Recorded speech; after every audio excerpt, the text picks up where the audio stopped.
So welcome. We have the facilitation of Daniel Korner, very experienced in Dragon Dreaming. Before we start, I want to know if it's okay for everyone for we record, because it will be available in YouTube. Yeah, if someone has a problem, we can find a solution. Okay? Great. So these videos will be in the Dragon Dreaming Brazil YouTube channel. Okay? So I pass the word for Daniel. I'm here to support you how I can, okay? Perfect. Welcome, everybody. I feel I still need to come down a little bit.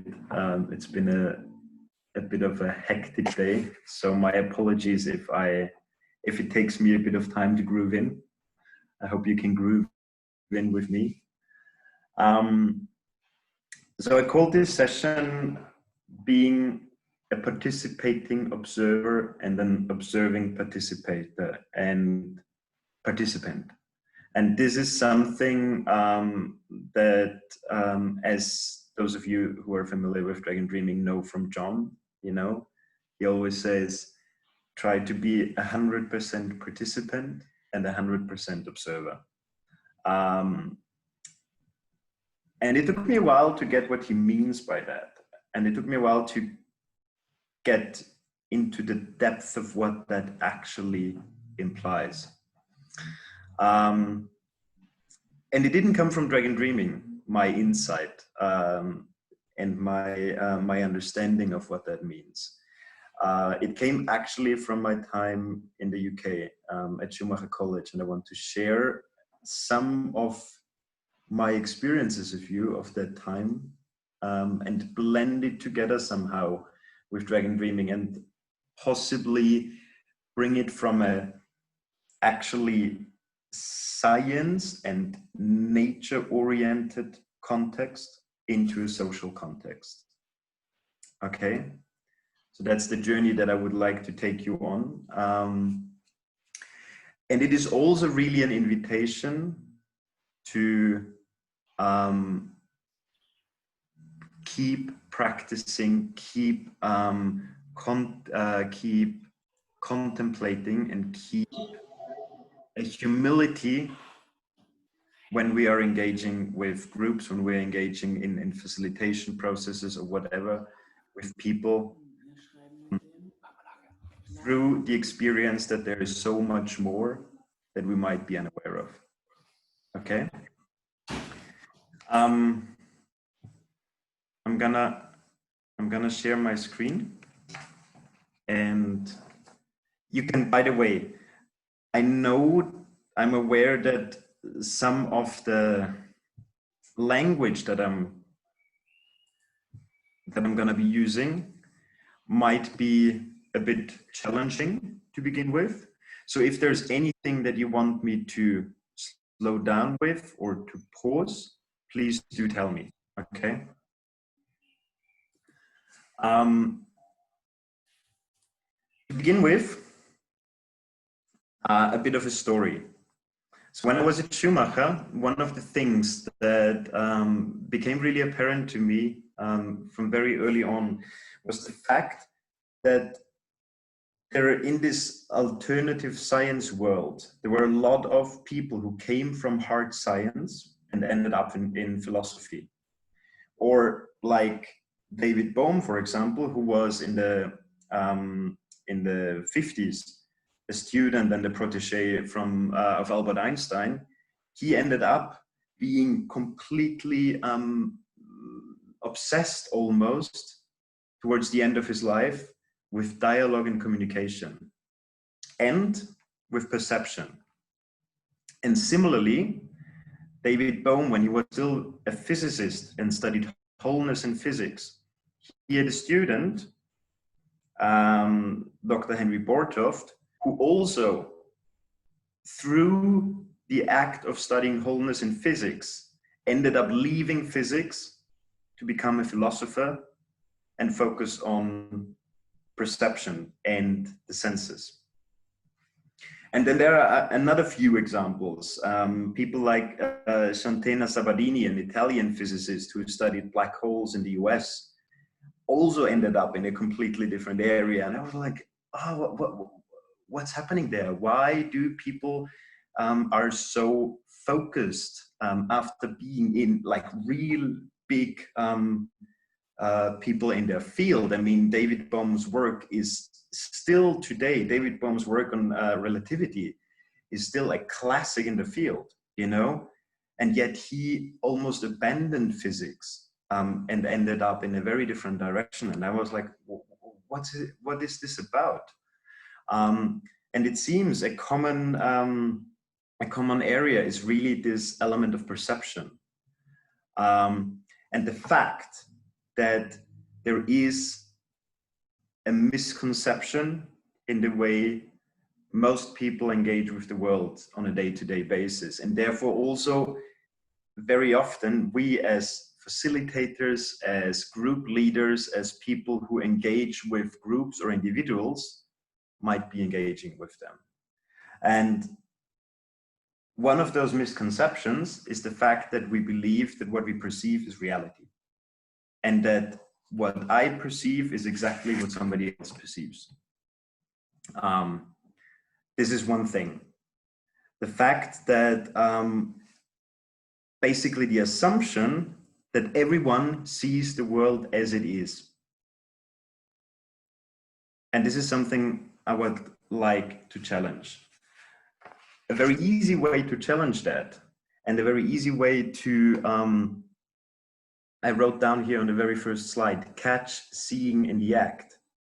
What I mean by that is trying to go a step back from the act of engaging with what is seen, so almost like the finished product in every moment, in every moment of seeing, trying to get a step back into the seeing of what is seen, into the process of seeing itself, and by that catching seeing in the act.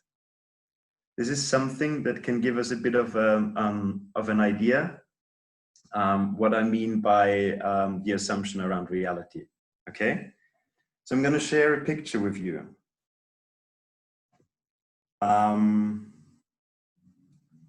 Take a moment,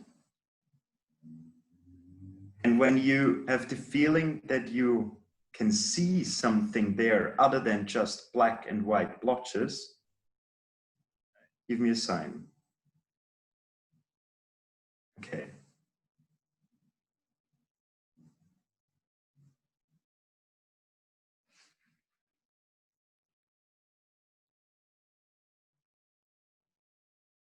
I'm going to give you a few more moments, and then I'm going to reveal it.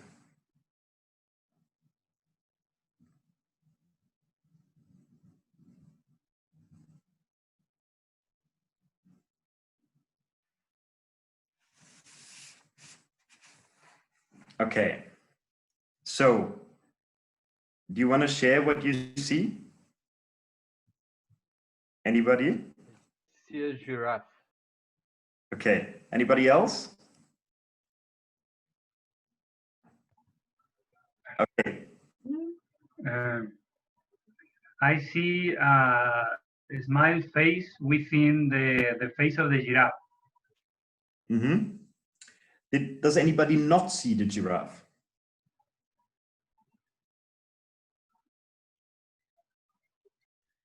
Okay. I haven't seen the giraffe. Ah, now I see that. Sorry. Okay, just now. Now you got it. Okay, so what I'm interested in now is there is a moment where you see the giraffe, and there's a moment just before that where you don't see it, right? Between the moment where you don't see it and the moment where you do see it, the picture doesn't change. So therefore, the sensory experience, the stimulus the visual stimulus doesn't change a bit. It's not like the picture is reorganized.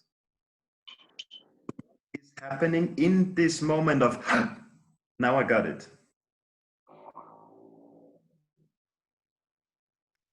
Sorry, Daniel, can you repeat what are you saying? Yeah, so there is the moment where you just see black and white blotches, okay?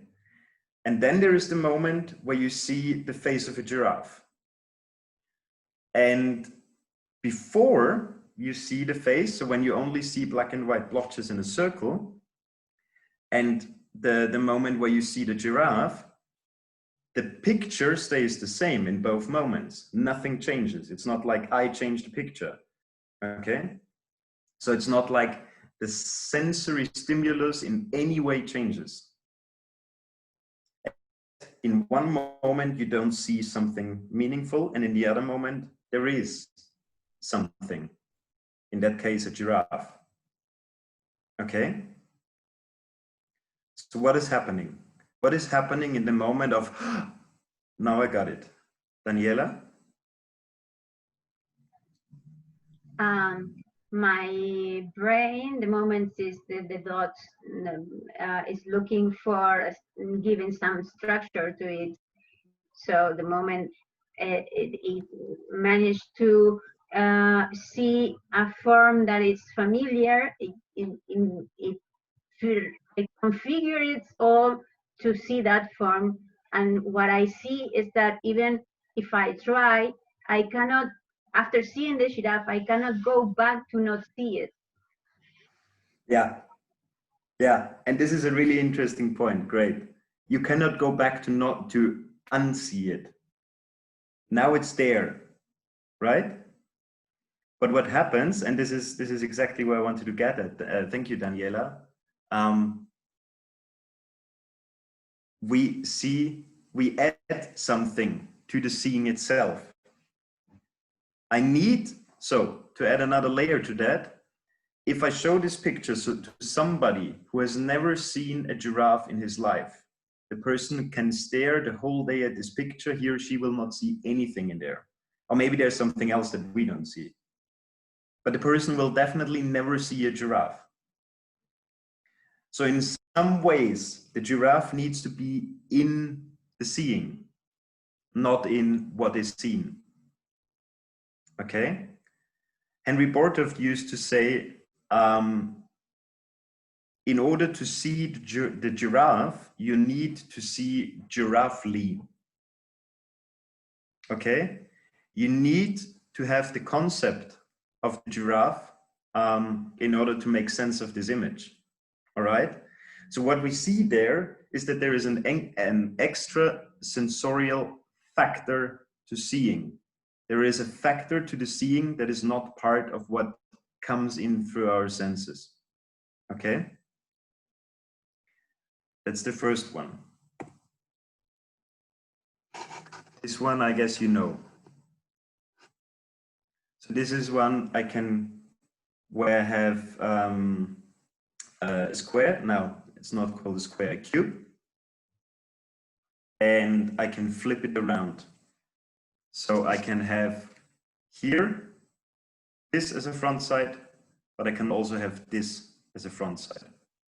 And this is actually something where I can actively change. I can influence the seeing. Okay? So what I want to get at with both of these examples is that seeing is not something passive.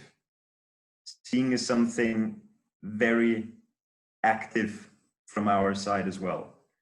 So a last example, who knows this one? It's also a very famous one. I used very classic examples. So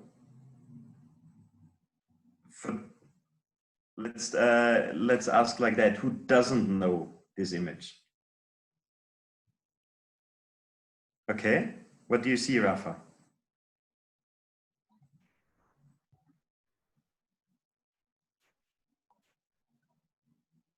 a hand trying to be a duck? Yeah. Anybody else?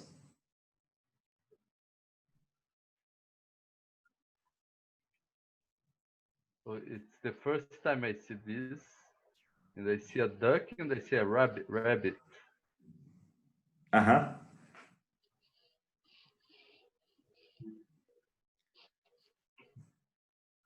So this image is actually called the duck rabbit. Okay. Can I ask one little thing? Yeah, sure. Also, what I realized is in the example of the giraffe, but also works with this one, is like that in the giraffe, I did not see the smiling face that Rafa saw until he said he saw it. But the moment he said he saw it, my brain went, okay, I see it too. So this happens when if I see here the duck, and someone says, I see a rabbit too, then I can see the rabbit. So seeing other perspectives opens our own. Yeah. Yeah, exactly. If we are aided with a concept by somebody else, we can apply it. If the concept makes sense to ourselves, we can apply it to this. And we can apply it to our scene. Okay? So same thing. If I don't know what a duck is, or if I don't know what a rabbit is, I will have an entirely different experience. With this one, I would like to make a thought experiment with you, okay? Imagine there's a room with 100 people. You show this picture, nobody has seen it before. So half of the room says, oh, there is a duck. The other half of the room says, oh, there's a rabbit. Okay? Henry Bortoft used this example a lot, and then he would throw his hands in the air and say, great, now we can have a war about it. And what he means by that is, you cannot decide for somebody else what they see. And maybe they are absolutely convinced that there is a duck because what they see is a duck. And the other people are absolutely convinced that what there is a rabbit because they see a rabbit. Okay? They see through the concept of a rabbit. In this case, it's easy to see both. But they could also have an argument about it because both groups are absolutely convinced that they are right because they see it. It's right in front of their eyes. There's nothing to argue about. I see a duck, there is no bloody rabbit. And the other people go the other way around. So we could try to solve this issue and say, okay, let's settle this argument. Everybody, both groups draw what they see. Okay, so you ask group one, the group who has seen the duck, to draw the duck. And you ask the other group to draw the rabbit. What will happen is that the group who has seen the duck, they will draw a duck and they will show it to the other group, and the other group will say, well, you have drawn a rabbit. You have proven our point. You cannot draw what you see. This is part of why art works. You know? And this is something that I want to use as a reminder for our everyday engagement with people as well, and also our work as group leaders and facilitators and so on and so forth. Because maybe the concepts through which we are seeing a process, a relationship being played out, a dialogue, a dynamic, whatever it is, any kind of phenomena, the concept through which we are seeing and observing that very phenomenon is different from the concept that somebody else is applying on it. And so we might end up with very different results. Okay. Let me see if that works. This is also a classic one.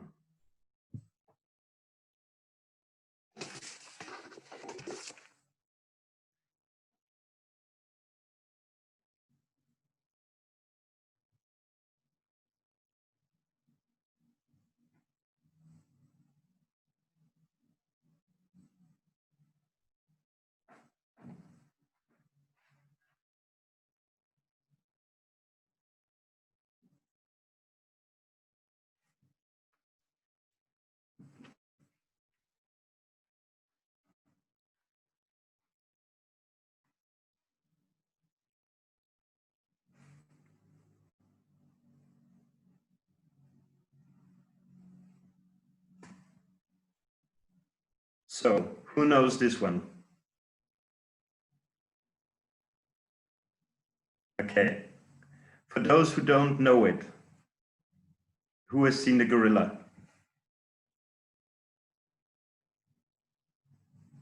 Has anybody who didn't know this video seen the gorilla? Daniela, you did? Okay. Okay. I'm gonna keep playing it.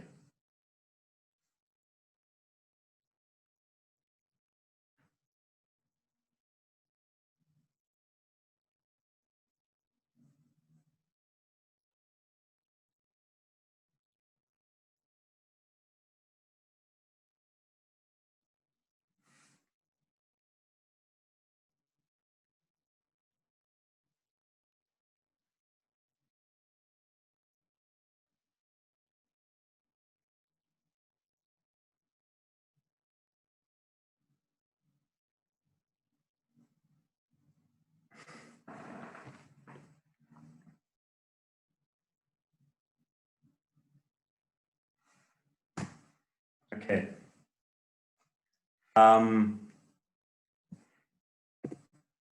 So the point with this one is a lot depends on what we pay attention to. Okay. And there is a really brilliant guy called Stephen Buhner who talks about sensory gating. Okay. When you look at a child, or when you look at a toddler, a small baby exploring the world, you often see this absolutely, a face of being absolutely in awe with the world, of being absolutely immersed in the world itself. And this is something that becomes more rare when we get older. Part of this for very good reasons, because the sensory gating, so basically the percentage of what we perceive from the world that surrounds us at different stages in our lives shifts and gets narrower, and also wider sometimes. You know, there are lots of different ways to widen our sensory gating again. One of them is, practices of meditation, or actually a very intentful paying attention. And then there are some shortcuts like using plant allies, psychedelics, for example. Part of what some psychedelics do is open our sensory gating. What happens here is an intentional gating, because we want to focus on one thing. We want to count how many passes the players give to each other. What's remarkable about this for me is how effective this can be. How effective our ability to pay attention to something can actually be, to a degree that a gorilla or a guy in a gorilla costume can walk right through the image and even stand there and pause for a moment, and we don't necessarily see it. Okay? So this is another invitation to think back, or maybe just consider the social process. When you are part of a group, when you're leading a group, when you are participating, and just contemplate the possibility that because of the way you pay attention to something, you might miss out something entirely different. Okay? And this is where I wanna come to this phrase of being a participating observer and an observing participant again. Okay? What we've seen before is that the act of seeing, or the act of experiencing through our senses, has an active element to it, something that comes from us. So we are not just passive beings that receive through our eyes and our ears or whatever, and this is how it is. There's a very active element. We are engaging. We are the act of seeing itself is a dialogue with the world. Okay? And what I want to get at is the importance of paying attention to that dialogue, and not just to the thing that we see, the phenomenon, the person that we talk to, but being aware of the continuous, constantly ongoing dialogue that that is part of this. Okay, that is what makes every engagement that we have with the world. Okay, this is one element of being a participating observer.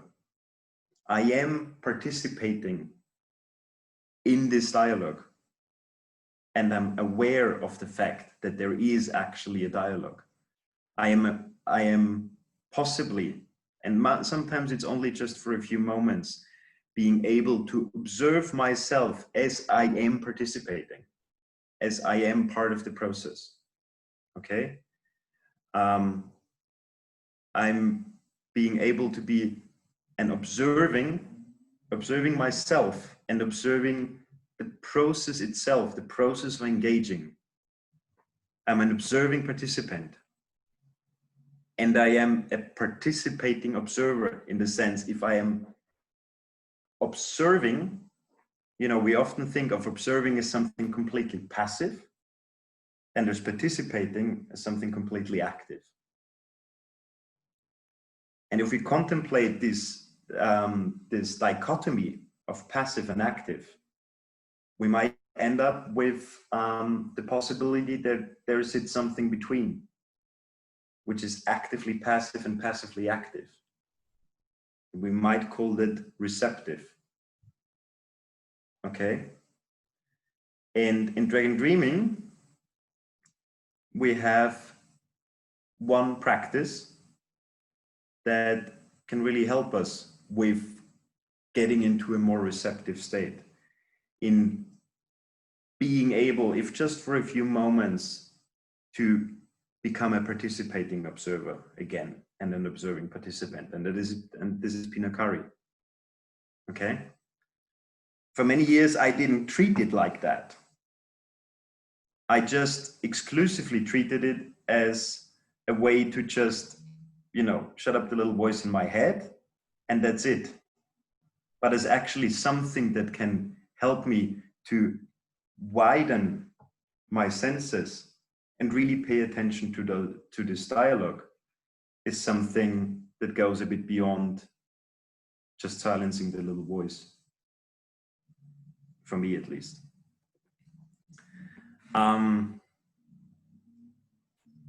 Because what it enables us in some way is to be immersed in a sea of meaning-filled sensory inputs. Okay? And again, visually, auditory, olfactory if we are unlucky sometimes, all of that. What Henry Porthoff talked a lot about is the differentiation of upstream and downstream. And what he meant by that was, most of the time we are occupied and we are focused, and our attention is with results, with what is seen, with what is heard. And he really encourages, and this is again the observing participant idea, he encourages us to actually go back into the process of observing itself, of seeing itself, of dialoguing with the world. There are many ways to do that. And if we would have a bit more time, I would actually share with you a few possibilities of practicing that in nature, where it really comes from. At least those people that I'm referring to all got very inspired by Johann Wolfgang von Goethe, which most people know as a poet, as a writer, but he was actually a crucially important scientist, or at least empirical thinker of his time. And it only got rediscovered later, after his passing. He was actually never really considered a serious scientist in his time. But what he really brought to the world, partly rediscovered through Rudolf Steiner, was the importance of really participating in the act of observation, in the act of engaging with a phenomenon, and truly putting ourselves into that dialogue. Okay, so it's in some ways a complete counterintuitive step, because in conventional science we think that it's one of the most important things to detach ourselves from what we are engaging with, from what we are observing, you know. But what we have also learned through science, partly through relativity and partly through quantum physics, partly from exactly those people who then turn towards philosophy, is that it's not possible. We are always in a dialogue, and we can accept it and consciously work with it, or we can ignore it. And Goethe was really a true advocate of making that a conscious effort. He often talked about the practice of trying to recreate everything, every phenomena that we engage with, recreate as clearly and as much in depth as possible within ourselves, and let it become itself afresh within us. Okay, so the step of taking whatever we engage with inside ourselves and let it become resurrected inside us. He called this process a delicate empirism. Okay. There's a South African guy, Alan Kaplan, who took that into the social realm. And he formed the term delicate activist, or a delicate activism. There's a quote from him: "A delicate activism is truly radical in that it is aware of itself and understands that its way of seeing the change it wants to..." Oh, I think there's something missing. So sorry. A delicate activism is truly radical in that it is aware of itself and understands that its way of seeing is the change it wants to see. Okay.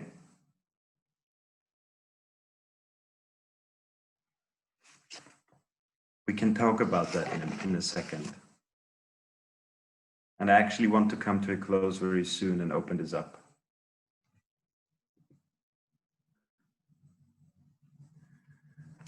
I guess without going into too much depth, what I would like you to encourage is to go into your next encounter with a phenomenon. And it doesn't matter if it's a plant or a person or a group. and try to engage with it as if you have never seen anything like it before in your life. And in some ways to reclaim what Roald Dahl calls the glittering eyes with which you can watch the world around you. This is one quote that stays with me all the time. Watch with glittering eyes the world around you, because the greatest secrets are always hidden in the most unlikely places. Those who don't believe in magic will never find it.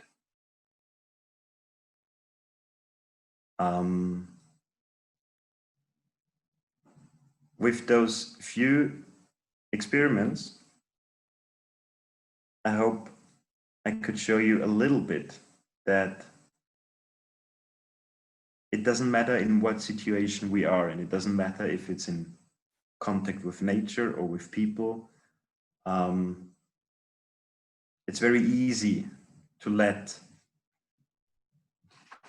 our mind, and with our mind I mean our concepts, our ideas, our memories, our hopes, our wishes, our fears, our expectations of a certain outcome, or our beliefs cloud what we actually could see in every given moment.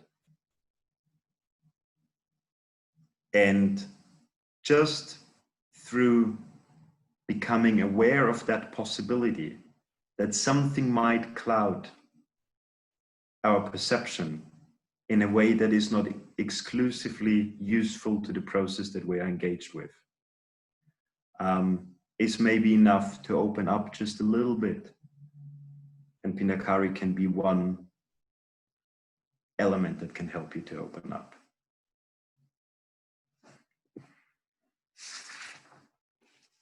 So I'm going to stop here for now. And I would like to open up to, well, first of all, questions if you have any, but much more, I actually have some questions for you. One of them being, is any of what we just talked about, does any of what we just talked about resonate with you when you think about a social process?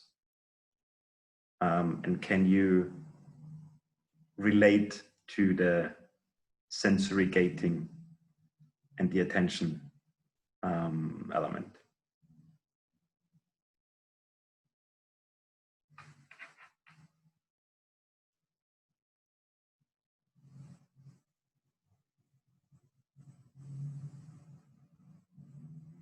You can just unmute your mic and speak, no raising your hand or whatever.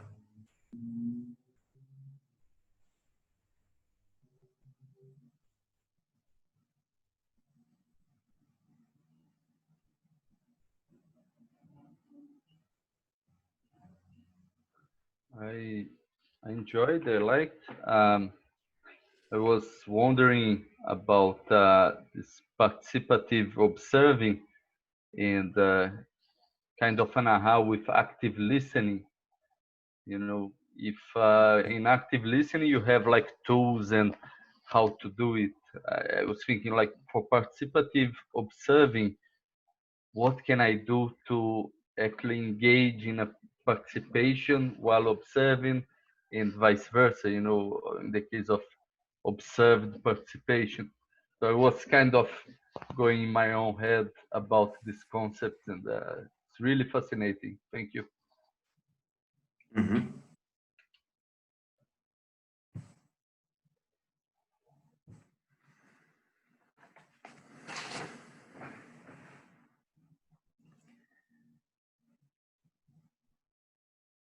So maybe to just quickly respond to you, Renato, as a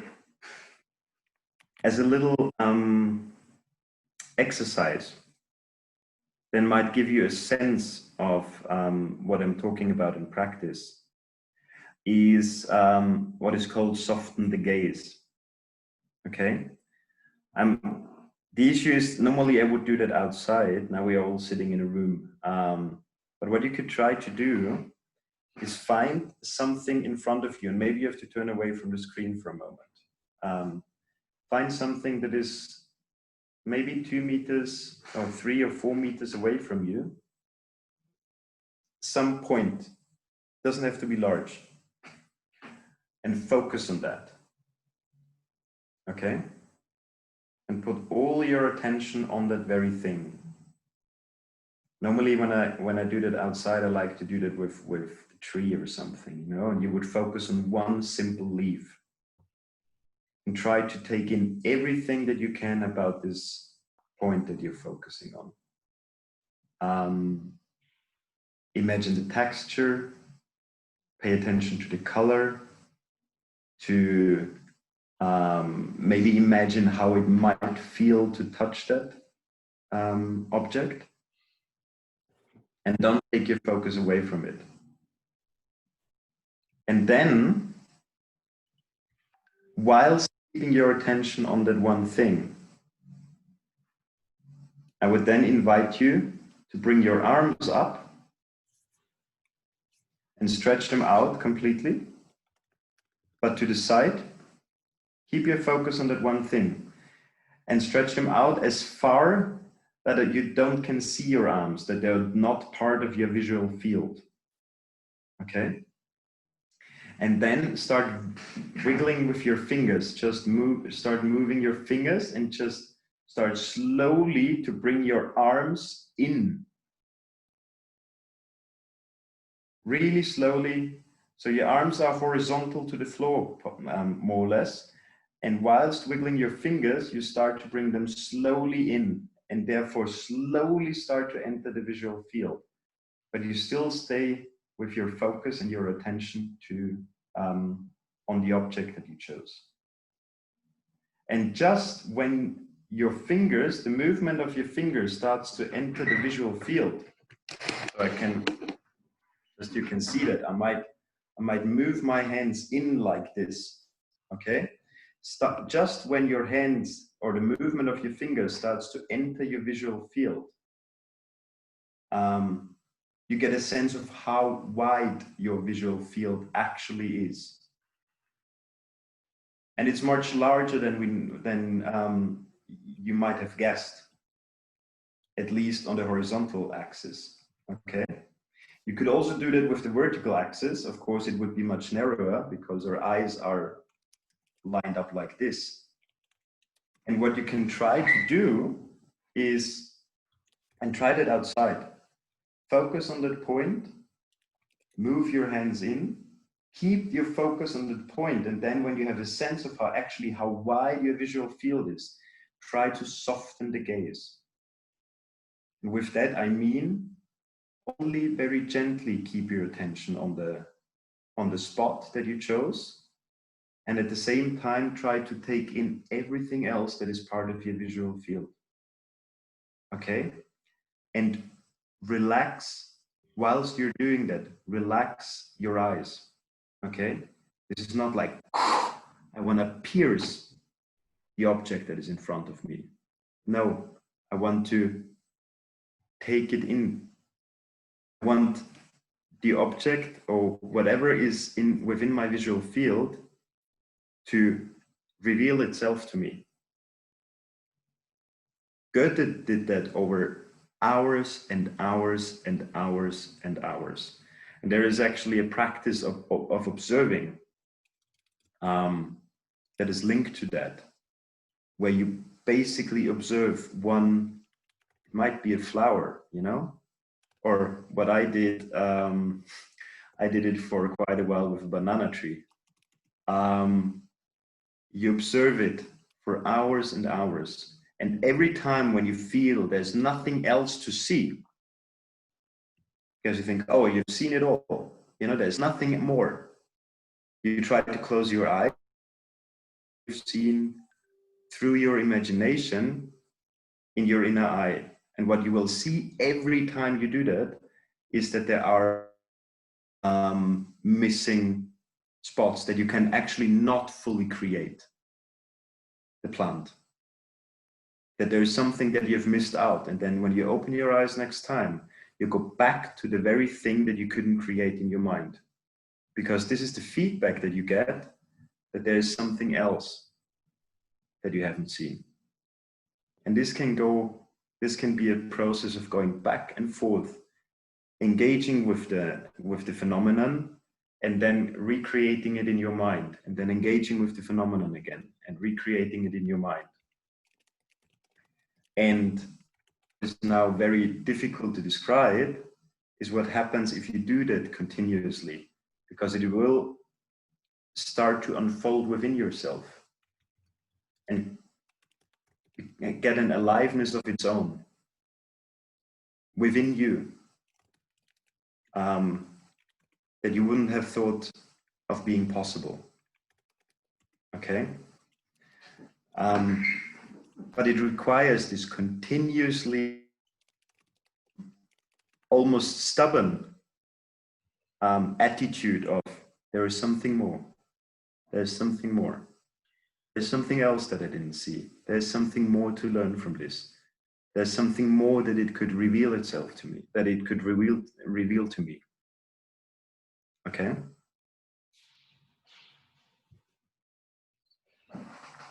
So this is an invitation to go for a walk and try that. Can I make a comment, reflection? Please do. So you brought some authors and scientists study about the perception and about observation. I would like to mention more all the authors or researchers. It's I could say, for everything I have read about, and beyond the ancient philosophy, the Greeks, offered a lot of techniques and perceptions about how to make this process of perception and self-observation. But more contemporary authors and investigators I could see and have a beautiful literature explaining very good way is Goethe and also Ouspensky. You can find a lot of information in the books about these ideas, about and also some techniques. But more than that, and what I have learned is this subject about perception or self-observation is nothing we can study. No, it's like I say today in the opening session. It's something we need to live. Sometimes we just read something in the book. We think we understood, but in reality, we don't understand until really have the complete experience. And the same, I bring also the reflection, or if you want to comment, is how you talked a lot about the perception from what I see outside, and what's about the perception about myself? Because when I put this perception about myself and the observation, self-observation is the traditional name for that, I also need to develop some kind of skill to learn to see myself. Because also I have this difference to see these pictures or perceive outside. I have this blindness to see and perceive myself. So, and these authors I mentioned, and I have a very interesting author. The name is Pierre Hadot. It's a philosopher. And he studied, and his books offered a very interesting study about the ancient tradition, ancient philosophy, how they used it in the past. Something similar what Daniel said.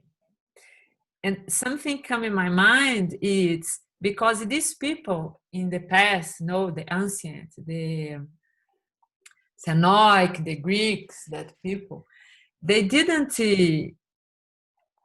they only do things if it have effect, some result for their growth, for arising conscious. So it's very interesting to study this kind subject, looking this knowledge in the past. So, and by experience, of course.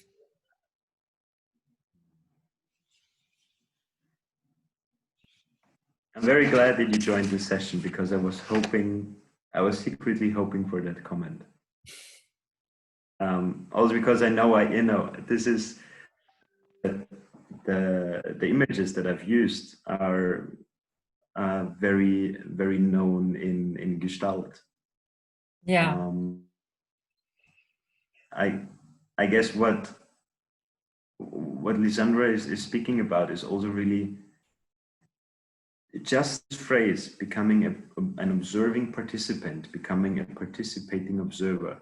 There's so much within that phrase, What Liz talks about is this inner attention, becoming an observing participant of my own inner process, the participation and the observation within and without. And yeah,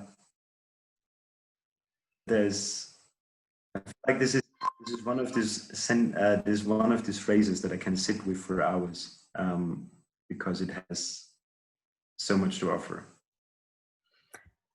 I think you So have there to was raise the hand of where just exactly, it's 1 hour your session, huh? So we have 5 minutes left. Have to raise your hand. Yeah. And then I like too much the session. I really, really enjoyed it. And I would like to be short and give here a concept I use that is anthropometry. That because we are humans, we used to ¿cómo se diría medir? Measure. We used to measure everything as humans, and we don't think about any other kind of measure. For example, a tree who lives 900 years, how the tree see one day of us, how he lives that day. Or for example, the fly of the fruit, which only lives 2 or 3 days. Some of them only live 1 day, how they live a minute or a second. And also the planet, how the planet lives one of our days, or the sun. How many years, how million years could be a day for a sun? Thank you. And also the dark rabbit, how does dark rabbit see us? And the camel, how does the camel or the giraffe see us? That's it. Thank you. All right, Eike, I think there was also a comment. Yeah. Hi. I wanted to share something about participating observation. That's, I know it very well from my scientific studies. It's very known in one part of cultural anthropology or it's a technique that going in the field, and for me very interesting and also connecting to the self-observation is the part of the unlearning process. Getting a participant of the observator is a lot of unlearning, And I think in this process we can continually unlearn and see things from new perspectives. What means perspectives that are less connected with categories and news in our head. So that's even possible to maybe to go behind back to the state of seeing the giraffe, you know, that it's still possible to see the other picture again. That's not including the giraffe. Just for me, also a question about how far can you go with this unlearning, and that's also very beautiful if you see it with the children, that there are not these concept views and perspectives that sometimes already in our head, and that we really can quite fast from the children how we can unlearn perspectives. Thank you.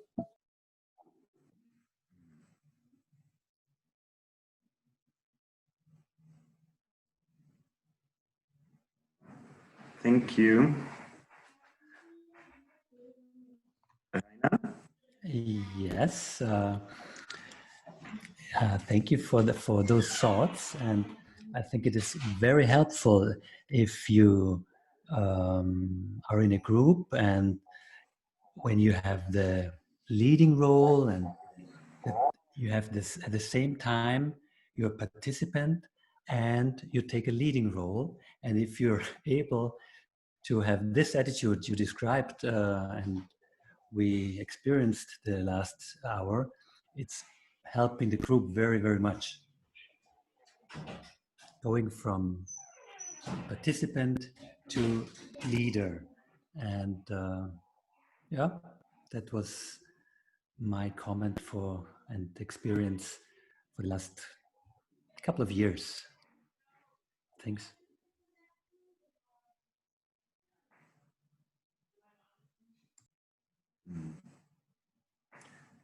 This was actually in some ways where I wanted to end up, to link it back more to group processes in Dragon Dreaming.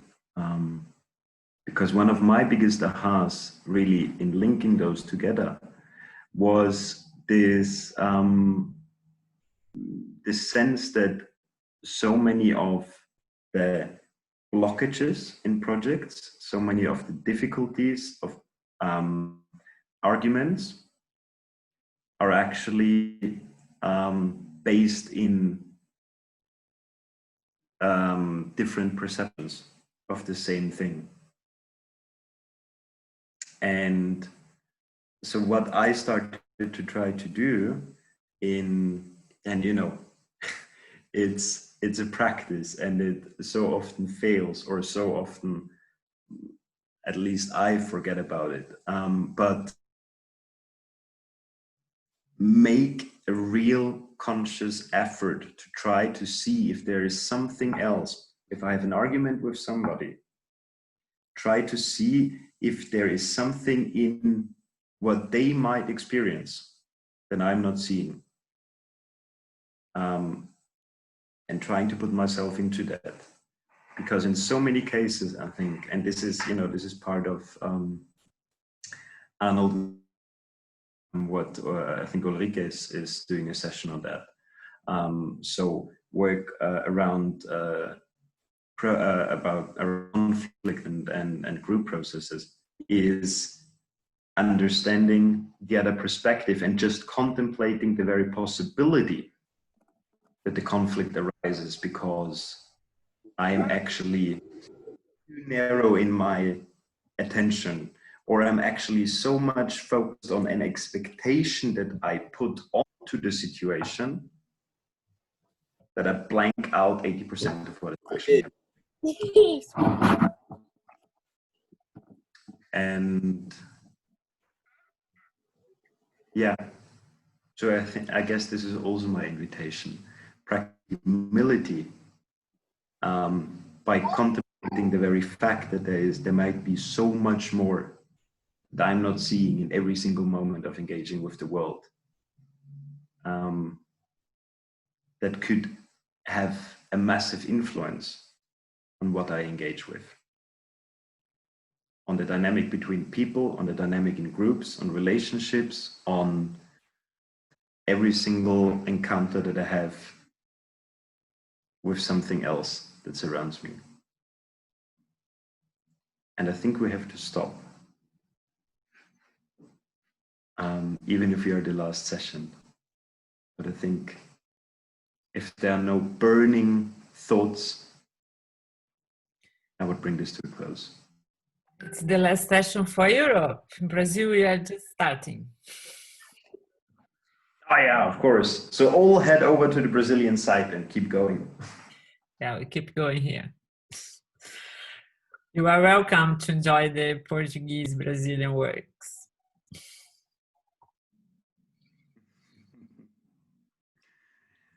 So thank you, everybody. Thank you for your thoughts. Thank you, Liz, for acting as a host. And Eike, to respond to your question, dragondreaming.org/confestival. There you find both timetables. Okay, so just go on that page. You will find it. And has the other session, the other question is the session. Renato, are you asking from the opening session? No, don't worry. Okay. So the records will be in Dragon Dreaming Brazil YouTube channel. Okay, we'll have a part there, Confestival, everything we are recording will be there. So see other activities. Yeah. Okay. Thank you, Daniel. Thank you. Have a good evening, guys. Thank you, Daniel. Or Thank you very Thank you, much. people. Bye-bye. Thanks a lot. Bye-bye. Bye. Ciao, Lisandra. Bye. Bye. Ciao. Ciao. Ciao, ciao.